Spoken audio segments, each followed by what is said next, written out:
hard to believe that we've been following our 7 for nearly 2 years, during which time we witnessed them transform from leggy, bright-eyed foals to mischievous yearlings, and now into racehorses in training right before our very eyes.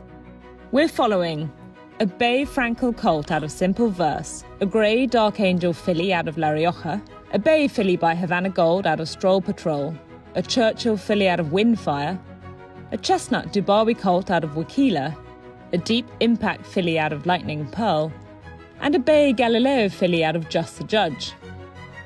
Last time we were delighted to share the news that all 7 were to be retained by Qatar Racing, and watched as the reflective Tween Hills team said goodbye as the horses departed to go on to the next stride of their adventure. And that move saw them come here, just down the road in beautiful Gloucestershire, to respected pre-trainer Tim Rusbridge. Originally from New Zealand, Tim's background in top-level eventing and show jumping has awarded him with a huge spectrum of skill and experience. And that, coupled with his passion for young horses, has bred a long and successful relationship with Qatar Racing. We joined Tim at home with the horses to witness the master and his methods, and discover why good horsemanship is always the key. You know, I really enjoy the whole process between, them arriving sort of slightly raw, and then, 6 weeks later they leave here and they're cantering around the school and ready to go into training and onto their next phase of their careers.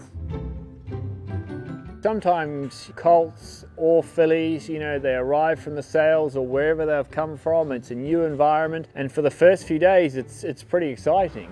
One that arrives that it's the most difficult at the beginning, by the end can be the most straightforward and really enjoyable to have around. When they arrive, we give them a few days just to settle in. Some of them have been on the walker and they've started to have, gear on. We carry on that process, so then we start putting the surcingles on, bridles on, and they have bits back in their mouths. And then we start to put side reins on from the roller to the bit to sort of replicate, obviously, a jockey or somebody having hold of the rein. And then from there, we then go on to the long reining, like you've seen today in the boxes. I get them long reining between both reins. They then come out around the yard. Once we've finished the long reining and I'm happy with that, we then start lunging them, laying over them. So having, a jockey or a rider over their back, so they're getting used to having things behind them. And then from there, we start sitting on them, riding them around the stable. And then from there, they're ready then to be sort of ridden away in the lunge pen for the first time. By the end, they're cantering around both ways very politely and hopefully going well. They don't have to be perfect every day, and obviously there's good and bad days. You want them to generally go in the right direction and have the right idea and be willing. Roaring Lion, he was very straightforward to do. I remember him now. But, he went on into his 2-year-old year and, he was a proper colt. And, I think he gave John, plenty to keep him busy. But, yeah, he was very good. Just the Judge, champion. Lovely filly, very excited with her. She's only just sat on now in the box. Over the next few days, she'll be looking to probably have Ben come in and sit on her and be ridden away in the lunge pen. Quite excited about her, yeah. Lightning Pearl, funnily enough, was very sharp to long rein at the beginning, and I thought we were going to have our hands full. My first impressions, I thought she was a bit of a sort of an ugly duckling, but actually once I started working with her, she's a real athlete, very excited. Wakila, Ben's favourite, he's been very cool so far, duck to water, really nice, sharp colt, yeah. Windfire, early stages, although, physically wise, already very strong, lovely type, looking forward to working with her, but she's at the early stages of long reining. Stroll Patrol, once again, same, similar type fillies, big, strong, once again, quite early on. La Rioja, this filly she was quite sharp at the beginning, but has really settled into it. And even Ben made comment, when he first started riding her, she was definitely the sharpest out of the 7, but now under saddle and riding very well, very willing. Simple Verse, lovely big colt, very strong, very lucky to have Ben with him. You can see from riding him around, he just needs to be managed a little bit, but I think the end result with him will hopefully be very good. I've been doing this a long time now.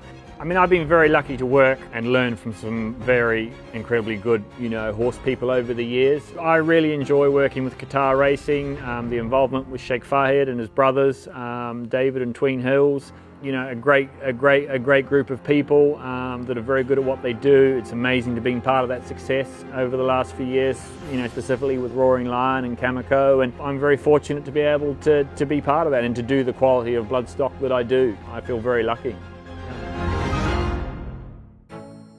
From Tim's, the horses travel to the north of the country to be welcomed by Roger Marley at Church Farm Stables in East Yorkshire, where they'll be for the rest of the year. Roger's pre-training CV lists a number of successful graduates, and he started the career of many a favourite racehorse. For R7, as they embark on faster work, Tim had made the job easy. Tim's got the majority of the hard work done. We're not going fast with them, but we're educating them and putting the final manners on them. I think it does them all good, and David likes the routine that we get them into, and they do fit in very, very smoothly into whichever training outfit they go into. Basically, whether they're forward, whether they need time, whether they need a break, every individual horse is different.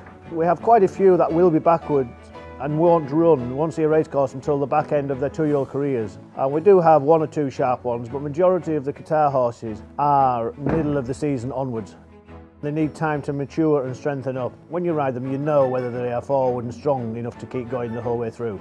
They haven't had much training before they've come to me. They've only had very basic breaking in. So it's not lack of training. A lot of it is the way they are bred, middle distance sires, which obviously need time, and it's the strength of the horses. If they're out of middle distance mares again, or if they're out of very, very fast 2-year-olds, well then you're likely to get an early type 2-year-old. But the majority of the Qatar horses are made for mile plus races. For sure they're aiming more towards winning classics than they are winning early 2-year-old races. And that's what the breeding suggests, and that's what the horse suggests when you see them. They will start drifting out to the trainers the first week in January. David and the team might decide to leave them here a little bit longer until the spring. So it just depends on if they're not ready for the next step up, it does seem a little bit pointless in sending them.